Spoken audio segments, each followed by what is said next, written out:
the day is, like we say, one of the only kings. I mean, not the only king, but one of the ones we have to recognize, especially in the field of comics, the king, Jack the King Kirby.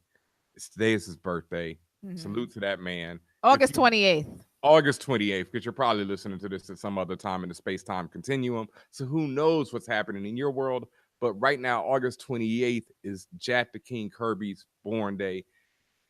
I got to say, like, he's one of the greatest of all time. I mean, obviously, top 5. And as a child, I was just like, yo, this dude's the worst. I don't understand anything. Like, I just don't get it. Like, why do y'all think this dude is dope? Like, John Byrne, Todd McFarlane, Jim Lee, and it's it's so. I mean, Rob Liefeld. It sounds so bad now, but yeah, it's so bad. Oh God! But a guy who can't draw hands over feet. Over, his hands is Kirby. Thumbs are questionable, but feet are out the question. Yeah, feet in his own life. That's what to do. Or the blue.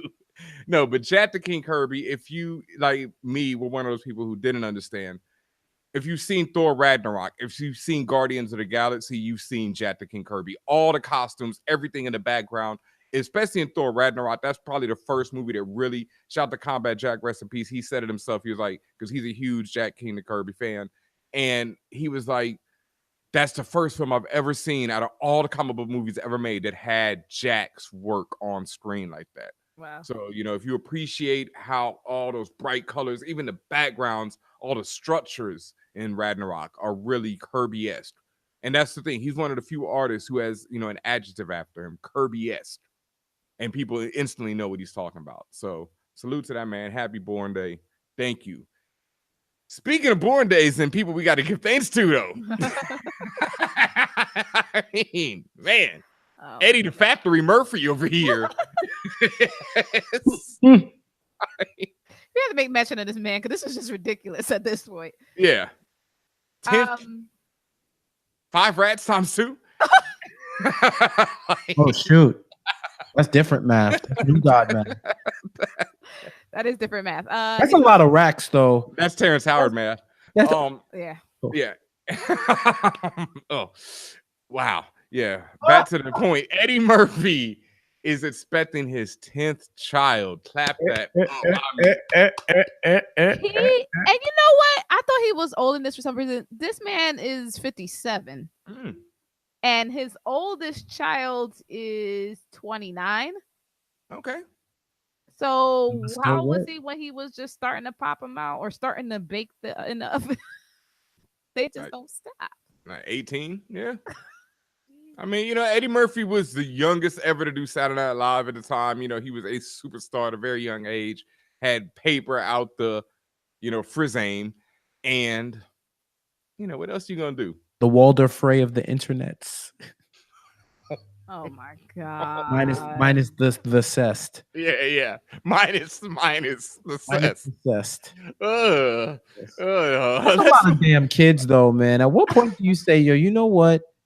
I'm not trying to have no more kids, bro. I don't have any kids, but like at some point, I always wanted to interview women who have like 10 plus kids.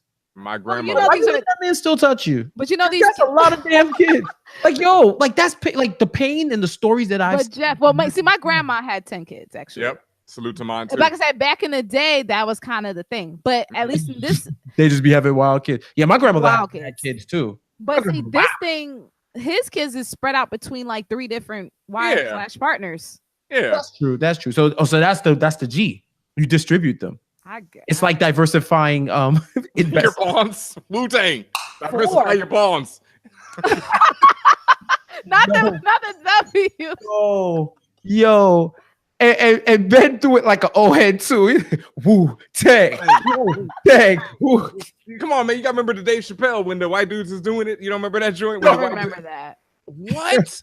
You don't remember Diversify Your Bonds from Dave Chappelle show? Come on, folks. Come on. That's how the white dudes did it. The old white dudes. A lot of damn kids, man. Yeah, it's a lot of kids right there. That's a lot of damn kids. But salute to that man, Congratulations, Eddie Murphy. Thank you. And listen to that show again. Going back to that episode, we were talking about how I wanted Eddie Murphy and Black Panther, and I still will say that. Like That's what it was. Eddie Murphy. I was like, somebody tweeted me today about Eddie Murphy in a Marvel movie, and I couldn't remember who or what it was. That's what it was. I said it then. Why? Eddie Murphy. Because you were like Jimmy Early. That's what it was. Yes, boom. Acting Eddie Murphy is a beast. Eddie Murphy is a monster. You know, people don't give that man enough credit. Like, give him his roses. Like, that dude is insanely talented. You know, if he wanted to do something super dramatic, he could pull it off no problem. Like, Eddie Murphy is a villain in a Marvel movie right now, in Black Panther 2. I don't know if I can take him seriously, but okay. I know, but believe it, he would bring it. Believe it. If he got the chance, he would bring it. That's facts. You know, I'll put money on that.